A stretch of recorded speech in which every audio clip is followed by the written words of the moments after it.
Welcome to Ochenta Stories, recorded in bedrooms, living rooms, closets, and balconies in quarantine around the world.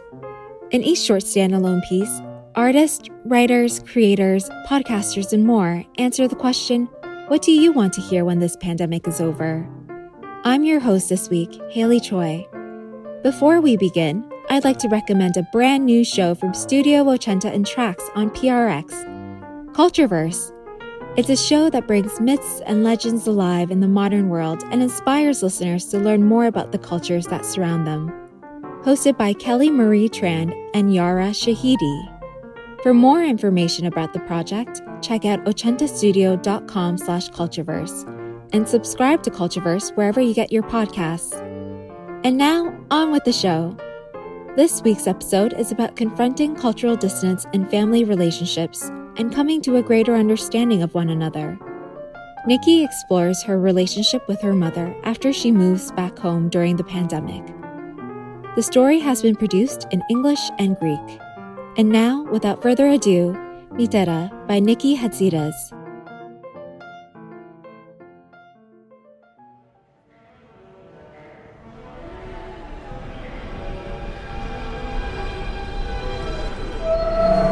Before the pandemic, I lived in New York City.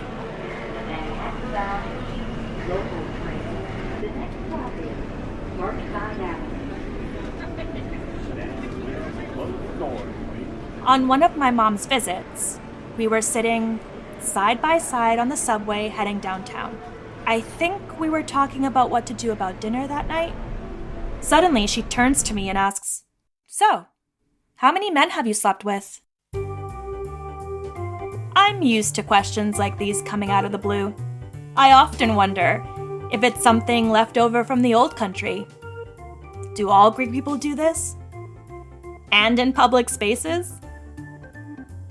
I don't know if these are questions she's been sitting on for a while and just decides that this is the opportune time to say it, or if it's something that just pops into her head that she needs to know right then and there.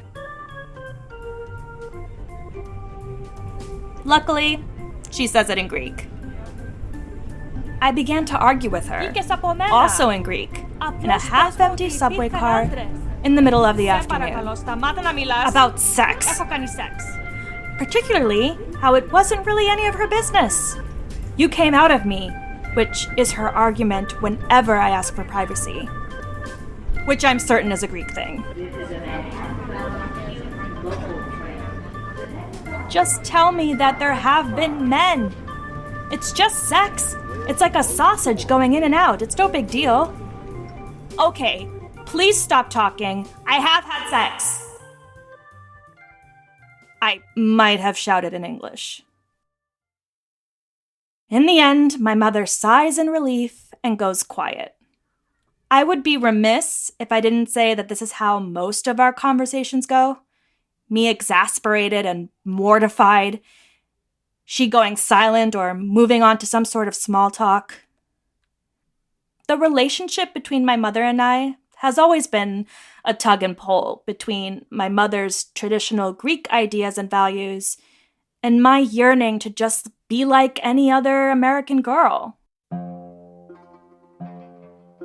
My mother came to the country in her early 20s, newly married, and not knowing one word of the language.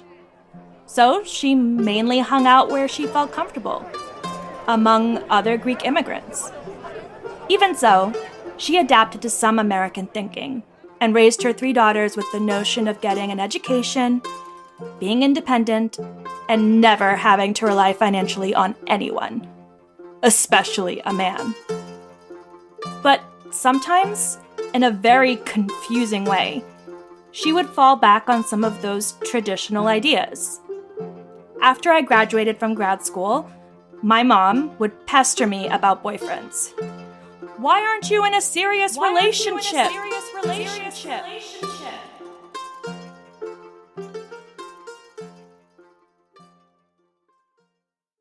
I was living in London at the time, and my mother and I were talking on the phone.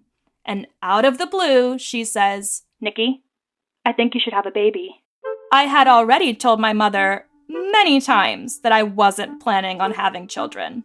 You have it, and I'll take care of it. Why are you always talking to me about this sort of thing? You have 2 other daughters. Why can't they give you grandkids? Yes, but you're not doing anything right now. What I was doing, actually, and still pursuing now, is a creative career. I'm an actor, writer, and playwright. I write for 2 publications, have performed in America and abroad, and have had multiple plays of mine produced. You need to be serious, Nikki. I think by serious, she sometimes means traditional. A salary job, a husband, and of course, grandchildren for her. She wants me to be normal, boring, have a predictable and safe job. I try to tell her about all the exciting projects I'm working on, and she says, "Is it paying you?" Not yet. I have to finish them first. So for her, that means, "You're not doing anything right now." When my mother wouldn't get it, I would just hang up the phone.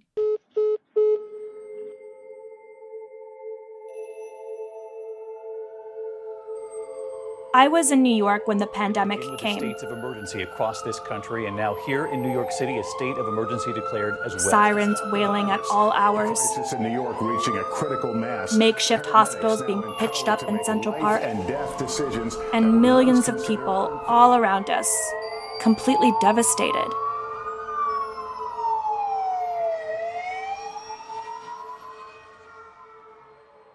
It became too much for me. I started having panic attacks, not sleeping, and worrying about how I was going to survive. New York is an expensive city at the best of times, and I needed to save money. I decided that it was best to move back home, to my childhood bedroom, living with my mom, and our cat, Violet. I'm 31 years old.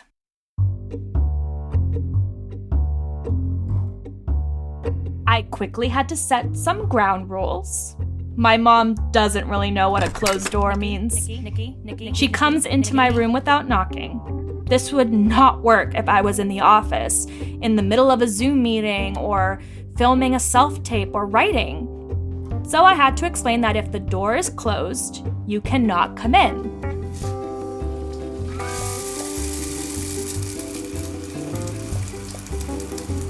No, you cannot come pee while I'm showering.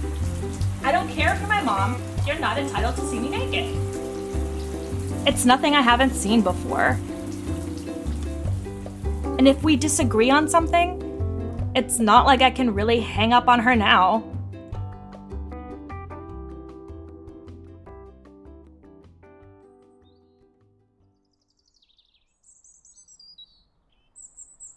My town in Massachusetts is a little different than New York.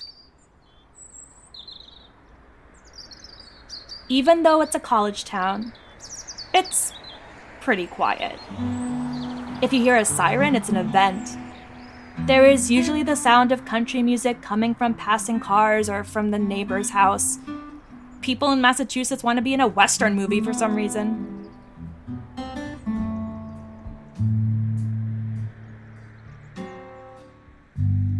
I have the whole house to myself when my mother is at work. When she comes home, we have dinner together and we have the exact same conversation. How was your day, Mom? Busy. Any news? No news. It was a long day, though. I'm a bit tired. Why? Were you shoveling? This is all to mean that since I haven't been doing manual labor, I don't really deserve to be tired. This might sound harsh, and it does bother me sometimes, especially when I spent the day in back-to-back production meetings and classes. But I understand why my mother is worried about me. She wants me to feel secure and happy. To her, that means a man. And she tells me that she marvels that I want to focus on my career instead, that she believes I'm smart and capable. But I don't think she knows that's all because of how she raised me. We still argue. I still feel frustrated that she doesn't quite understand me sometimes. But I think we're getting better at communicating. We have a lot of difficult talks, some even about sex. I told her about a guy I invited to stay over after we stayed out really late, how he offered to sleep on the floor and that nothing had to happen. So he slept on the floor. Did you give him enough blankets? No, Mom. He slept in my bed because I wanted to have sex. My mother shuddered. I thought you wanted me to tell you about this stuff. Yes, but not all at once, Nikki. And even though I've had the feeling before, I know now that my mother is one of the funniest people I know. She's a horrible driver. I have to tell her to slow down a lot. And she just turns to me and says, "Come on, Nikki, we can be on the news." I insist on driving everywhere when we go somewhere. We drove to Boston to get our COVID vaccine. Ha! See, you say I'm a bad driver, but no one ever beeps at me. Oh, really, Mom? How many accidents have you been in? 7, but they weren't my fault. And as for boundaries, we're going tonight. Out. With a boy? Maybe. Where'd you meet him? On my phone? What? You order sex like a pizza? Yes. You need to be serious and get married. We're still working on it.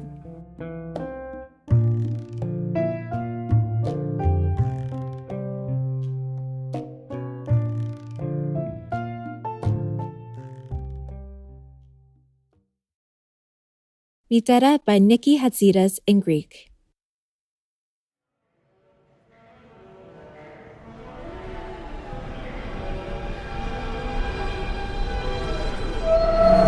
Πριν την πανδημία, έμενα στη Νέα Υόρκη.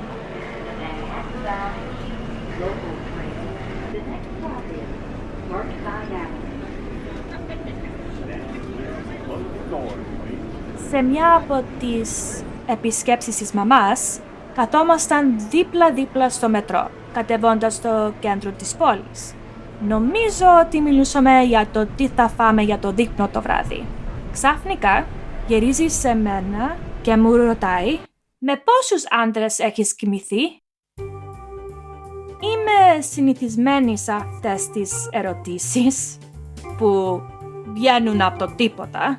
Αναρωτιέμαι συχνά αν έχει απομένει από την παλιά χώρα. Μήπως όλοι οι Έλληνες το κάνουν αυτό και σε δημόσιους χώρους. Δεν ξέρω αν αυτές τις ερωτήσεις είναι κάτι που το σκέφτεται για πολύ καιρό και απλώς αποφάσισε ότι αυτή είναι η κατάλληλη ώρα να το ρωτήσει ή αν είναι κάτι που βγαίνει στο μυαλό της εκείνη την ώρα και πρέπει να το μάθει αμέσως. Ευτυχώς το είπε στα ελληνικά. Άρχισα να διαφωνώ μαζί της επίσης στα ελληνικά σε ένα μισό άδειο μετρό στη μέση του απογεύματος για το σεξ. Ιδιαίτερα πως δεν ήταν πραγματικά δουλειά της. «Βγήκες από μένα», το οποίο είναι η απάντηση της κάθε φορά που ζητώ μυθικότητα. Αυτό που είμαι σίγουρη είναι ελληνικό.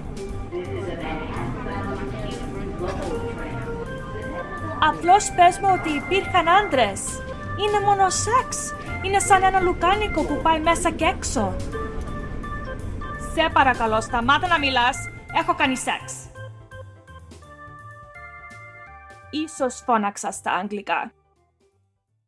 Στο τέλος, η μητέρα μου αναστανάζει και ηρεμίζει. Θα ήμουν λάθος αν δεν έλεγα ότι συμβαίνουν οι περισσότερες συνομιλίες μας έτσι.